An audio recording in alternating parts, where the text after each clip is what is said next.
എന്തായി തീരുമാനിച്ചു. ആണ് ഞാൻ പോണില്ല. പോണില്ലാന്ന് തീരുമാനിച്ചെന്ന് പറഞ്ഞു. പോകുന്നില്ലെന്നോ? എന്തോ ഒരു മണ്ടത്തര വന്നു കയറിയ മഹാഭാഗ്യം. അത് തട്ടിക്കളയാൻ നിൽക്കല്ലേ. ഇപ്പൊ ഉപജില്ല, അത് കഴിഞ്ഞാൽ ജില്ല, പിന്നെ സംസ്ഥാനം, പിന്നെ അങ്ങനെ അങ്ങ് പോയി അമേരിക്കയിലെ സായിപ്പ് ഷോയ്ക്കകത്ത് വരെ പോയി ജഡ്ജസായിട്ട് ഇരുന്നൂടെ? അതൊക്കെ ശരിയാ, പക്ഷെ ഓരോ ഇരിപ്പ് എത്ര സമയം ഇരിക്കണോന്നറിയോ? ഇപ്പൊ ഇരിക്കുന്ന കുഴപ്പം അച്ഛപ്പി. എനിക്ക് ഡാൻസ് അറിയാതെ ഞാൻ പോയിരുന്നേനെ. സത്യം ഇവരെ വിളിക്കാൻ ടീച്ചർമാർ വന്നപ്പോൾ ഞാൻ ഇല്ലായിരുന്നു.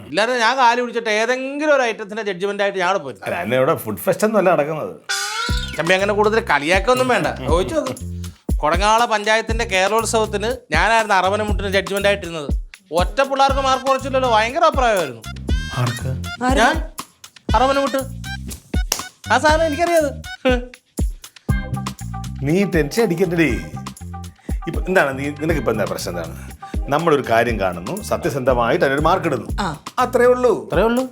ഏട്ടാ, എന്തെങ്കിലും സ്പോർട്സ് ഐറ്റം ആണെങ്കിൽ നമുക്ക് കണ്ടിട്ട് അതിനനുസരിച്ച് നമുക്ക് ഫസ്റ്റ് സെക്കൻഡ് ഒക്കെ കൊടുക്കാൻ പറ്റും. ഇത് അങ്ങനെയല്ല ഏട്ടാ. നീ ഇത്രയും നാളെ പഠിച്ച ഒരു കാര്യമല്ലേ ഇത്? അതൊക്കെ ഓക്കെ. ഇപ്പൊ ഞാൻ ഒറ്റയ്ക്കല്ലല്ലോ ഇരിക്കുന്നത്, എന്റെ കൂടെ വേറെ രണ്ടുപേരും കൂടെ കാണും. അതല്ലേ അത്.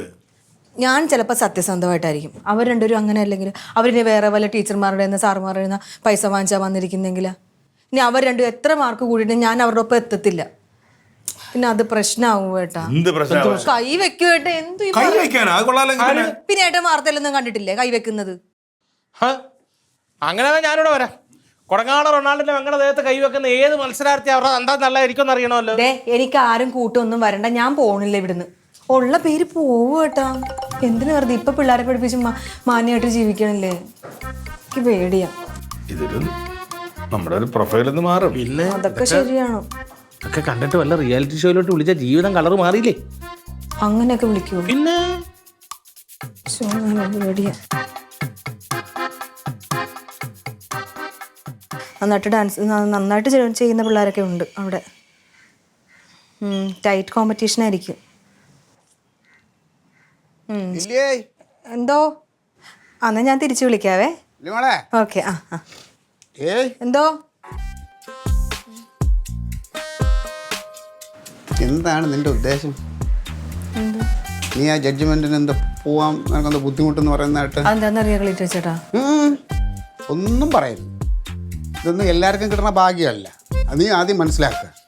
ആ ടീച്ചർക്ക് നിന്റെ പേര് പറയാൻ തോന്നിയത് നിന്റെ ഭാഗ്യമല്ലേ? ഇതൊക്കെ വഴി കിടക്കണ ആരെങ്കിലും കിട്ടുമോ ഈ ഭാഗ്യം ജഡ്ജ് ചെയ്യാനായിട്ട്? എന്തുകൊണ്ട് സംഘത്തിൻ്റെ പേര് പറഞ്ഞില്ല? വേറെ ഇവിടെ ഏതെങ്കിലും ഡാൻസ് സ്കൂളുകളുണ്ട്, ടീച്ചർമാരുണ്ട്, അവരാരെയും പറഞ്ഞില്ല, നിന്നെ തന്നെ വിളിച്ചെന്താണ്? നിനക്കതിനുള്ള കഴിവുണ്ട്, യോഗ്യതയുണ്ട്, അതെല്ലാവർക്കും അറിയാം. അപ്പോൾ പോയി അന്തസ്സായിട്ട് അങ്ങോട്ടിരുന്ന് മാർക്കിടണം. പേടിച്ച് കുറച്ചൊന്നും നിൽക്കല്. ജഡ്ജിൻ്റെ തീരുമാനം അന്തിമമാണ്. അറിയാമല്ലോ, ഇവിടെ ഏതെല്ലാം കേസുകൾക്ക് ജഡ്ജസിൻ്റെ തീരുമാനമല്ലേ? അതുപോലെ തന്നെ ഈ ജഡ്ജാണ് നീ. ചെറിയ കളിയല്ലത്. അതല്ല, ടെൻഷനുണ്ട് ചേട്ടാ. പിന്നെ ഒരു ടെൻഷനും വേണ്ട. നിനക്കുള്ള ലോക്കൽ സപ്പോർട്ട് ഞാൻ ഉണ്ടാക്കി തരും. ഈ മത്സരം നടക്കുന്ന സ്കൂളും അതിൻ്റെ ഡീറ്റെയിൽ എടുത്തിട്ട് അവിടുത്തെ ഞങ്ങളുടെ ലോക്കൽ കമ്മിറ്റിയായിട്ട് ബന്ധപ്പെട്ടിട്ട് അവിടെ നമ്മളെ പിള്ളേരെ ഇറക്കും. അതിന് നിനക്ക് വേണ്ട എല്ലാ സപ്പോർട്ടും ഉണ്ടാക്കി. എന്തിനാണ് എടി വിധി പറയുമ്പം ഏതെങ്കിലും കൂതറകൾ വന്നിട്ട് എന്തെങ്കിലും പ്രശ്നം ഉണ്ടാക്കിയാൽ ഇടപെടാൻ നമുക്ക് ആൾ വേണ്ടേ? അതൊക്കെ വേണം. അത് നിനക്ക് അതിൻ്റെ ഇപ്പോഴത്തെ സീരിയസ്നെസ് അറിഞ്ഞൂടാ. അതൊക്കെ ഞാൻ അറേഞ്ച് ചെയ്തോളാം. ധൈര്യമായിട്ടല്ല ചുറുചുറുക്കോടെ ചുണയോടെ അങ്ങോട്ട് പോയി മാർക്കിട്ട് കൊടുക്കണം കേട്ടാ. ഒന്നും പറയണ്ട. ഇനി നെഗറ്റീവ് ഇല്ല, പോസിറ്റീവായിട്ട് ചിന്തിക്കും. കിരീട്ടോ ചേട്ടനുണ്ട് അവിടെ കേട്ടാ.